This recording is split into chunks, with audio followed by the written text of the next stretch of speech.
pense que c'est un match abouti sur 40 minutes où on a pu partager la balle, première chose, et surtout où on s'est retrouvé défensivement à défendre vraiment ensemble, très dur, tout terrain. On a essayé de réussir à se coordonner et arrêter leurs points forts et jouer en équipe tout simplement dans l'intensité, la dureté et la communication.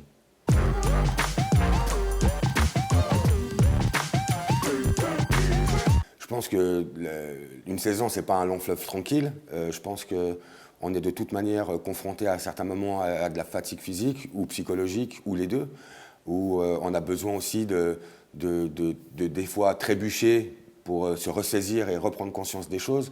Il est clair qu'on a fait des matchs beaucoup moins bons que ceux qu'on a fait dernièrement, mais c'est peut-être aussi grâce aux matchs qu'on a fait moins bien en milieu de saison ou il y a un mois, qui nous poussent à être encore plus performants maintenant, qui nous ont appris à revouloir défendre en équipe.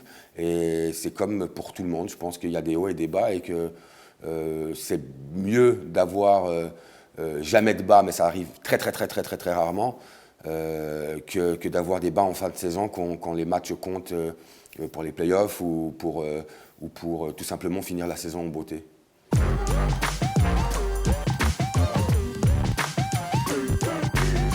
Je pense que déjà les joueurs sont très intelligents et ils s'apprécient beaucoup sur et en dehors du terrain. C'est des joueurs très professionnels qui ont compris qu'il fallait mettre toute leur qualité au service de l'équipe. Et ils arrivent justement à compenser un manque offensif ou un manque défensif par autre chose. Et c'est aussi et surtout aussi grâce au coach qui a réussi à former un bloc, à tout le staff, que ce soit le préparateur physique, les assistants, le coach, les kinés, toute l'infrastructure du club, qui a réussi à leur montrer qu'en fait, on est mieux ensemble que tout seul et que tirer justement l'équipe vers le haut avec ce comportement-là, comme le coach le montre et le démontre à chaque entraînement et au match où il est très expressif. Ça nous donne justement cette motivation supplémentaire à vouloir s'aider et à vouloir évoluer ensemble. Et je pense que c'est une des choses primordiales pour réussir sur le long terme, même si c'est que la première saison où on commence réellement à construire quelque chose.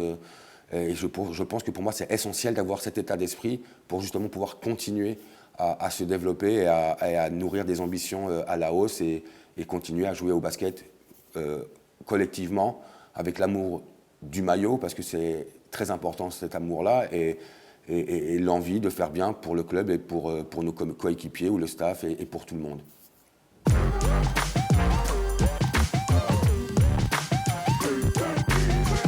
Déjà, la première chose, il nous faut encore une victoire pour être qualifié en play-off, entre guillemets, officiellement, indépendamment des résultats des autres. Lille, c'est une grosse équipe qui est bien armée.